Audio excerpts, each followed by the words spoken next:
three pivotal events that have created who I am, and I want to talk to you about those today.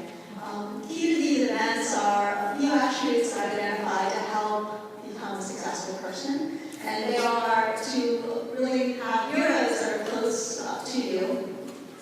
Second is to ensure that when you're looking at opportunities, that they're open and flexible. And the last thing is to ensure that when you're in a situation, that you take a step back and get rid of your distractions and really reassess as to where things are and how you can, make things better.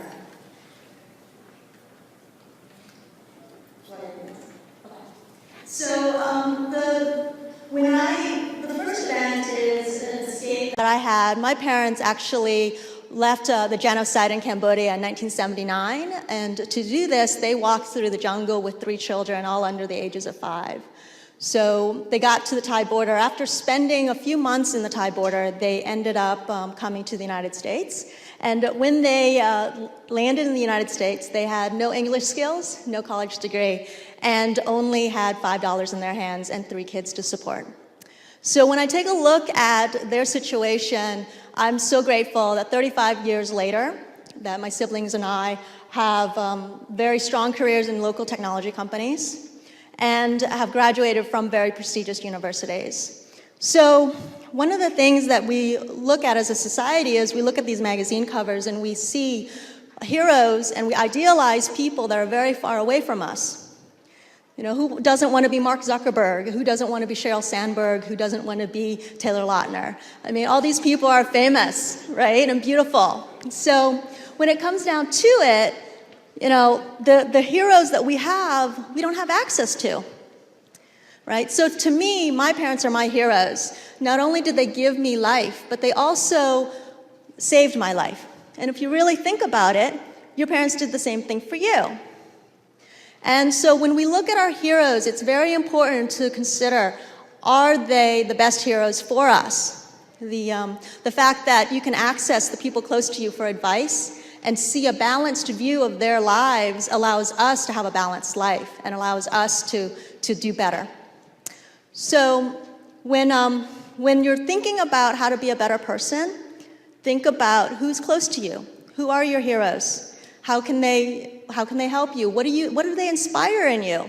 And how can you access them? Because really, if you need a hero, you need help. If you don't have them on speed dial, they're not going to be able to come save you. Hello? I keep on pressing the wrong button. Okay, so the next event in my life is when I graduated from college, I had a fantastic job. I earned, I think, $40,000 a year, and I worked from 9 a.m. to 2 a.m. with a software company in Tysons Corner called MicroStrategy. It was the best time of my life at that point that I felt. And I did little else than work, sleep, and eat wonderful meals with my friends and family. So back then, I couldn't have imagined my life in any other way, but I think that you guys recognize that, working from 9 to 2 a.m. is probably unsustainable, right? I did that for 5 years. And thank goodness that in 2000, my friend Sheila introduced me to rock climbing. So the picture's not very good, but that's Moab, Utah. Introduced me to rock climbing. And this was one of the best things that happened in my recent life. So not only did it open up opportunities for hiking and camping, which are things that are associated with rock climbing, and also traveling, it also opened up a new viewpoint in me. The viewpoint was that life isn't just about work and study and checking off boxes and buying cars and nice houses. It's not just about that. It's about the experience, about the opportunity to seize something new and possibly change your life with it. So with climbing, it opened up a whole list of other things that are unrelated to rock climbing as well, and it gave me this viewpoint that perhaps I should try everything that comes in front of me at least once. So I have a friend named Sally, and she and I have a common goal. They're related. I would like to visit 25 national parks before I retire, maybe at 65, maybe sooner. She, being 69 years old, wants to visit as many national parks before she dies. Now that sounds morbid, but if you knew Sally, you would find it very endearing because Sally is one of the youngest emotionally, physically people that I know. She and I take an annual hiking trip, and in this hiking trip we generally do about a 20-mile hike a day, and we get as high up as 13,000 feet. So she is very inspirational to me because when I get that old, I want to be like that. Now, Sally and I have this theory: try everything once, right? So you can always approach life with, okay, these are the things I like doing, this is who I am, and this is how I like to feel. And you can find these common threads inside these activities that you enjoy and then find other things that perhaps you'll enjoy in a similar way. But if you take the approach of, well, maybe I'll like it even though I don't know it, well, that can open up a whole new set of things. Like for me, with climbing, I was not physically active. Like I said, I just worked, slept, and ate. But climbing was totally different, and it took me out of my comfort zone, as we heard earlier. So the key is you can find something like climbing, as to me, or you can be like Sally, who at the ripe age of 66 decided she wanted to go skydiving. So Sally jumped out of a plane. It's not very, if you drop the lights a little, you'll be able to see Sally in her skydiving suit. But she decided to jump out of a plane. And the thing about it is, when she landed, what she said was, "That was fantastic. I'll never do that again."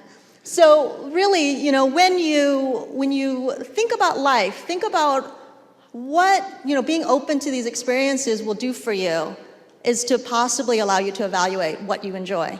And it helps you to become more knowledgeable about yourself. So the last event in my recent life is last year, after 17 years with MicroStrategy, I decided that I would leave. So it had been about 2 years of not quite feeling the same way about my work. The company had changed a lot. When I joined, it was 120 people. When I left, it was about 3,200 people, and it was a global company. So it was a bit different than where I'd begun. And so I had tried to make it work for about 2 years, but decided that, well, why don't I go ahead and give it a try? I'm going to take a year off, evaluate what I enjoy, where I want my career to be, and so I left. Now, I'm not advocating that everybody just sort of jump off the ship or jump off the plane like Sally did. What I'm advocating is to give yourself permission to take a step out and evaluate whether you're headed in the direction that you want to head. Human beings are generally enjoy variety. So when you take a step out and you decide and think about what you want to do, you can certainly make better choices. So there's actually a center up in Massachusetts called Hallowell, and they do a study and they've discovered a syndrome called attention deficit trait, ADT, not ADD, you guys would know. But ADT is one of these things that it's not a chemical problem in your brain, it's actually a problem in your environment, where they found that even very intelligent people underperform when they're in an environment where there are too many inputs. So sometimes taking a step out and really reassessing will allow you to make better choices. And so for me, when I left, I decided I had a great plan for this year. And so I left in March. I knew what I wanted to do and what type of company I wanted to work for by May. I found a job in June, and then they let me stay out. I didn't start until October. So I had 7 months of time to really assess. And I think that it's important when you are studying or working on your career to really take these opportunities. I have a lot of friends who have changed their career. I have a friend who is really high up in an accounting firm, and now she has the only flower truck. You guys have heard of food trucks. Well, she drives around in a flower truck, and she's a florist and enjoying what she's doing. I have another friend who owned a startup and worked there for about 15 years, and now she's a journalist. So I think one of the things that we have in our society is that we tend to box ourselves in. We go into a box by choice or because people expect things of us. We want to check off boxes, but we feel sometimes trapped. You might wake up at the end of college not thinking you selected the right degree, or you might wake up after a 17-year career at a company like MicroStrategy and decide, well, I want to do something else. And the thing about it, the key to this whole thing is saying to yourself, well, I forged these chains that I've got around me, that I feel trapped in. I forged these, and therefore I have the opportunity to really break them. So, definitely give yourself permission to make assessments about who you want to be, what you want to do, and then make a plan. And really, you can really make big life changes that way. And I can tell you that things normally turn out very well. So to me, when you want to succeed, it's very important to really glorify the people that are close to you. They're the ones that know you and can give you good advice. They also can give you a balanced view of life. It's not just about what the publicists say or what the publicists tell Sheryl Sandberg she should say in her book, but it's about what is applicable to you.